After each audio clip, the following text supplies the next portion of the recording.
Hey everybody, this is your boy Rex Righteous, and this is my review for the movie The Sheik.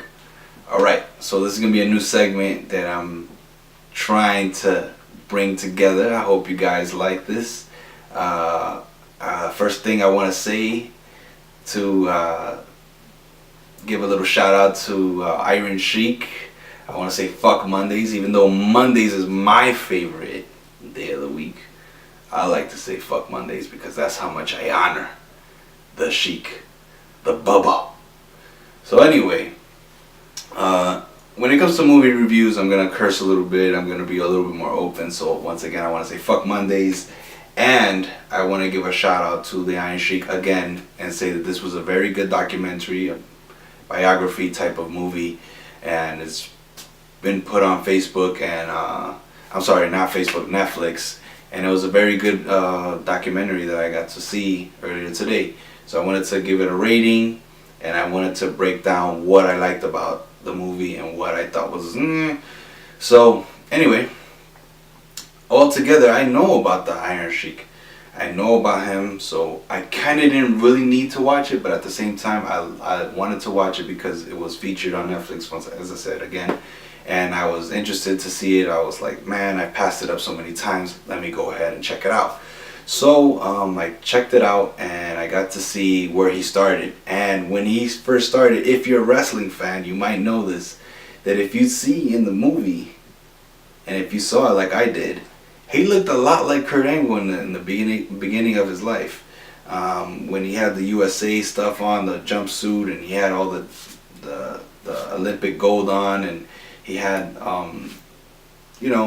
the attire, and he had some hair too, and the little dimple in his chin.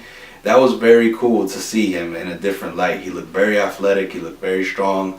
I don't remember the guy that he was going to face in his country in Iran, but supposedly he was a very good Olympic fighter, and he was very favored, and the king assassinated that man. That was so messed up. I didn't know that. That was crazy, and I felt like they created a history that I didn't imagine that Iron Sheik was coming from. So he ran away from his country to come to America, so he wouldn't get killed. It was very Bruce Lee-ish, because if everybody knows the story about Bruce Lee, he left his country so he could be himself, basically. He was the man in what he did, and he didn't want to become a slave to their way of thinking, so he left. He started to train people, and he became like this 4-time champion when it came to coaching, wrestling, and all that. Then he became a pro, and it started to get a little bit redundant because he had nothing to offer. He couldn't talk much. He didn't have much mic skills. He was very awkward in the ring, and he was very strong, and people were afraid of him. So for a little while there, he went through that little phase, and then he changed up. They found him that gimmick. That was very cool to see. He ran with it, and then the American audience began to hate him. So that was very good. He got to get accustomed to the wrestling style, and it became easy after that. Then he found his wife. I'm just trying to give you the rundown, but at the same time, it was very interesting to see all these things. He then founded Bob Backlund after years, and then he defeated him. They said that they wanted to give Bob Backlund a break. I found that to be interesting. Then it was the switch bait, bait and switch, where they give you one thing and then another thing happens. So Hulk Hogan comes in. I didn't know that they got the name Hulkamania to be lended to WrestleMania. I'm pretty sure some of you people saw that, or knew that already, but I didn't. And I put it together. I was like, oh wow, Hulkamania, WrestleMania. That's where they got the name from.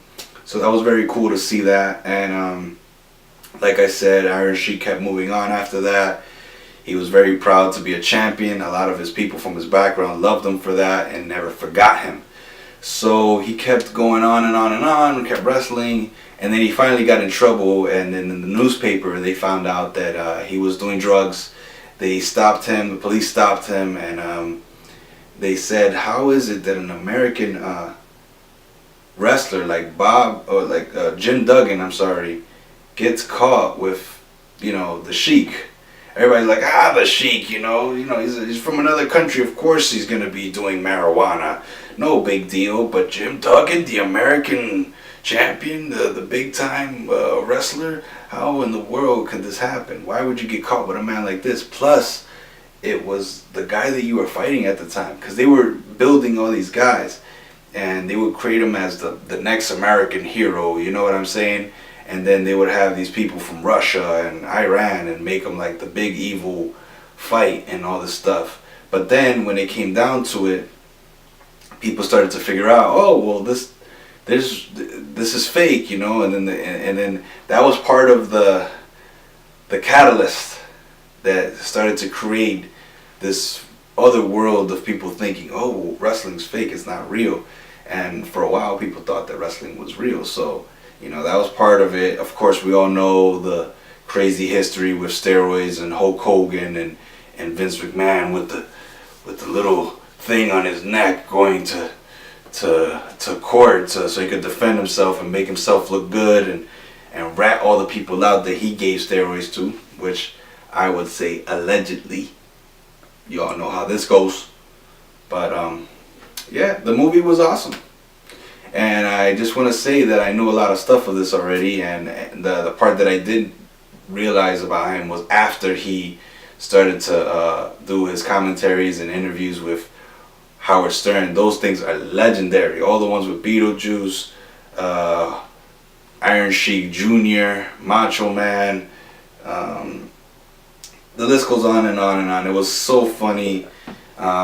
I got my neighborhood into it. We all started laughing, and it's basically like regular talking for me. A lot of the jabronis out there I know about Iron Sheik. If they don't know, they need to know, because if you don't know, like I said, you're a bunch of jabronis. You need to pay attention, because The Rock even said it in the movie. The Iron Sheik is the god of that word. He's the one that created that word. So if you don't know that, you're a jabroni as well. So anyway, going back to the movie, it ended in a very swift way. Had some cartoons in there because they couldn't really like animate everything and act everything out, so they had some cartoons in there. I really feel like it was a good movie.